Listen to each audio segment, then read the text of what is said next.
Hey guys, Tristan here, and welcome to the very first episode of Kerbal Space Program. And today I'll be playing Kerbal Space Program. Of course, I just said that. And we'll be doing science mode. This is one of my favorite games. I like to play it on my spare time. Minecraft has actually kind of gotten boring. You know, you see all these gameplays of it on YouTube, and it's starting to get quite boring because you see the same thing every single time. So now I'm just going to start doing a series of Kerbal Space Program known as KSP. Some people call it just by its name. Some people just call it KSP. I say it KSP mainly. So I want to go ahead and start new. Well, first I want to describe what is KSP, what is Kerbal Space Program. Kerbal Space Program is you can think of it as a simulation game, but for rockets. As far as I know, NASA helped make this game, so it's going to have like real life physics, and it's actually pretty neat. I love this. I love this game because you are able to build your own rocket and try to get into orbit or try to go to a moon or a planet. It's really great. So we're going to do science mode. In science mode, you must gather scientific data to research new technologies. Funds and reputations are disabled and contracts are not available. Previously, classic career. Classic career is I think that like it was before the 1.0 update. I think it was just called like career or something. I can't remember. But we're just going to do science, which all you have to do is gather scientific data, and you use that data to unlock new rocket parts and all this other stuff.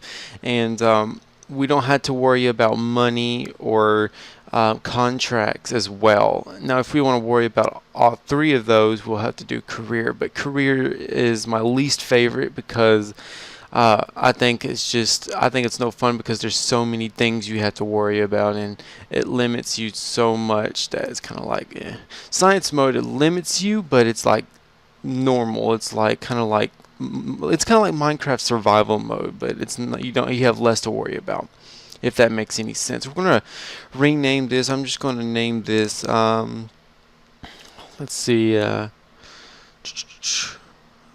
We're just gonna name it YouTube. I'm just gonna name it YouTube or something. And game difficulty, assume we can use normal. We get re-entry heating to 100%, which re-entry is when you leave the atmosphere and come back into it. If you come back like really steep, well, either way, re-entry is when your like rocket catches on fire and everything because of the heat. And then we have the resource abundance. I honestly don't know. Science rewards, which is how much scientific data you will get from like going to orbit, like high over Kerbal or high over the moon or something like that. Moderate, so you get 90 science and 80 resource abundance, and re-entry heating is the same. Hard, same. Less, 50%. Science reward 60%. Let's just stick with normal. Everything will be 100%. And go ahead and choose our flag. I'm thinking about choosing one of my favorite. My two favorite flags that I like to use is the NASA flag or the Periapsis flag. Those are personally my favorite. Like my next one would be Ionic, and I don't know. This one looks pretty cool. I don't know what it is. Like I can't tell what it says right now. Let's use. I want to use the NASA, and let's go ahead and get into it. I'm going to get something to drink here. Okay, sorry about that. So thanks, I've got it. So here is your space. I'm sorry. Here's the station, the ground station, not the space station. There are three buildings that, well, sort of, okay, four. I guess that's. I guess we can say four. Four part of this where we have to worry about. We have the tracking station, which you can track wherever or any spacecraft you have in orbit or anywhere in space, matter of fact, or on Kerbal. And then we have the research and development building, which is where you will unlock or all your parts for new for your rockets and stuff, which can be bought with the scientific data, which, as you can see above in this blue text. And we have the vehicle assembly building, is where you will actually build your rocket. And then we have the launch pad. We all know what the launch pad is. So the first place we want to just go is to the vehicle assembly lab, because we can't unlock anything because we have no science. So here's just a little tutorial and just saying what all you can do in here. So as you can see, we have the Mark 1 command pod that it comes with only one Kerbal. Kerbal is like the human, I guess, on here. We have no fuel tanks. We have one engine. This is a solid fuel engine, which cannot be like, you can't throttle it up or down. It's once you start it, you can't stop it. And we have command and control, which is RCS, or inline stability. We have structural. Sorry, I can't pronounce that word really well. Which is a modular girder segment. I never use those. And then we have aerodynamics, basic fin. I use that. We don't right now. We actually don't need it because we barely have anything. And we got the Mark 16 parachute, and then we have mystery goo containment unit, which is science. How we get more science. So we pretty much just go down the list. So we're going to need a command pod. That's of course going to be the very top of our rocket, and we can see our little flag there. Okay, and we have no fuel tanks. We have our solid fuel booster, which we'll just put right under the command pod. Oh my god, excuse me. And we don't need aerodynamics right now because it's actually really good right now. We actually, because the center of mass, I mean, we can use the center of lift and go to aerodynamics, select the fin, and this blue the blue ball you see here has to be in the center of mass. So we actually don't need it right now because, yeah, I don't know how to explain it. Once you play it for a while, you'll know what I mean. Utility, we need a parachute because we don't want to kill our Kerbal, and the first thing we want to do is fix our staging. We want to select the booster, drag it down to stage 1. I'll explain that here in a second. And then we need science. Now, we let's see, the mass isn't actually not enough to mess with the rocket as far as I believe, but I have like massive OCD. First thing we want to do is enable angle snap, and we can leave it like that. It won't affect our rocket. However, it just messes with my OCD, and it's like, no. So I like to hit symmetry mode where it has 2. I will select it and place it again, and it'll be on both sides. Like I said, it's not going to mess with the center of mass because it's so small. It's 0.05, and overall our rocket is 2.2 tons. So that is very, very, very low. So parts, we have 5 parts, and here's the sign unused monopropellant resource. So we can just right click it and put that down to 0. You can do this to put the mass down. I'm pretty sure it doesn't look like it bothered it, but that's what I was told. That and if it's unused, you can take it, put it to 0%, and it will lower your mass. But it seemed that it didn't. So oh well. So now it's time to give the vessel a name. So we're going to name this Science Vessel Mark 1. Now I like to name it just it's like Science Vessel Mark 2 for the next one. It's just pretty much what I do because it's something fast and easy.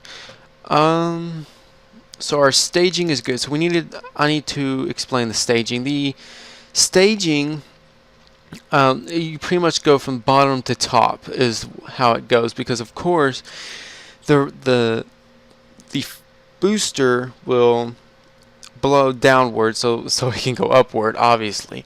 So it will go from top to bottom. I'm sorry, bottom to top. And then so stage 1, as you can see here, is going to be the first thing it will do when you hit space, is how to launch. And then once it runs out of fuel, you hit space again. It won't decouple because we don't have a stack decoupler, but it will activate the parachute. So yeah, we can save it, go to launch. We're going to just bring this all the way to the bottom and disable that. Save launch, and it will now take us to the launch pad. There we go. So now here is the interface for the rocket when you launch. As you can see, we have our rocket. This is our resources, how much electric charge, which in this case you can just think of it, electricity is what it means. Monopropellant, we don't need it. Solid fuel is how much fuel we have in the solid booster. And we have contracts, but we're doing science, so we don't have to worry about that. We have lights, gears, which is landing struts, air brakes. We have how high we are, and we have the atmosphere. And we have the recover and space center, the abort, and we have our Kerbal, which we can EVA or IVA. IVA is this. EVA is where we get out of the rocket. However, I don't want to do that. As you can see on the bottom, we have our little navigation ball, which you can see 2 buttons. We have RCS, which is helps control in space. The SAS, which is a stabilizer during launch or space. And G enables struts, which we have no gears, so we don't actually need it. WASD controls the rocket, the yawning. And space is the stage. We have the docking, and we have the orbit map, which you can also press M to access. We have the nav ball. We have to bring it back up. We are right here. Press M again. We now have the time warp, which we don't need at the moment. Never time warp during launch, by the way, or when you're launching. So enough of me talking. So we're going to hit Z or Z. You might pronounce it Z or Z. To do maximum throttle, hit T for stabilize, and just hit space. Our G-force is increasing rapidly because of how much force is on the rocket, because we exceeded over 300 meters per second going up. So that is actually way too fast. So we got 7.0 science. We can actually transmit data. However, we don't have a transmitter, so we can't transmit it. We're going to keep data. We're going to do a crew report. We get 3.5 science. So now we are losing altitude. So we are falling. We're going to hit space before we get too high, because if you're going way too... I'm sorry. I said too high. I'm too fast. Because if you're going way too fast, the parachute will break. Which in this case, I don't think we had to worry about that, because we barely got it out of the atmosphere. We didn't exceed like 300 meters per second. Disable SES now. I'm using RCS or RCS, SAS, lights will use electric charge, which, as you can see, it used some during SAS. So you probably are thinking right now, this was a failed mission. It actually was a success, because we were able to get science, and I'm pretty sure we get a little bit more science for recovering the vessel. And stabilize and land. Okay.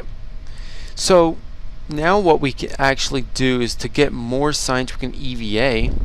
Get down, just crawl, jump down, step back up. And I like to come over here and place a flag. And just to, just to memorize the first rocket that barely barely reached what we can do now next. I hate falling. It just takes him forever to get up.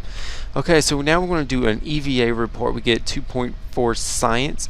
It says, I don't think a spacesuit was entirely necessary to get here, was it?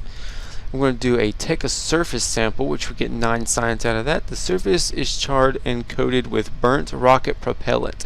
There are also trace amounts of conspicuous green substance. Ooh. So we're going to also plant a flag, which will have the NASA flag because that's what we chose. And this menu will pop up. It'll say site name. We're going to say Science Vessel Mark 1. And on the flag text, we'll say mission status, in all caps, success.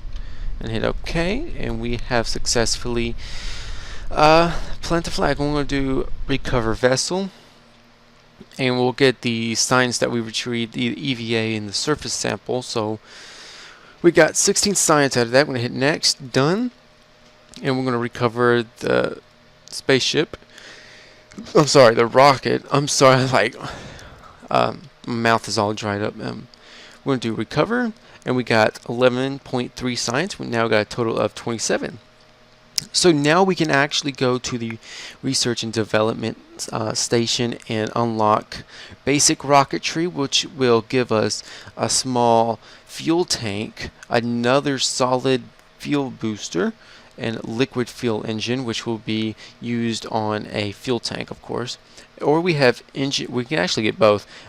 In Engineering 101, we get a stacked coupler, a transmitter, a Science Junior, and another cockpit, which we probably won't be using. So we're going to, I thought I bought it. So we're going to buy that, and we're going to buy that, and we still have 17.7. We can get survivability, heat shield. We definitely need that.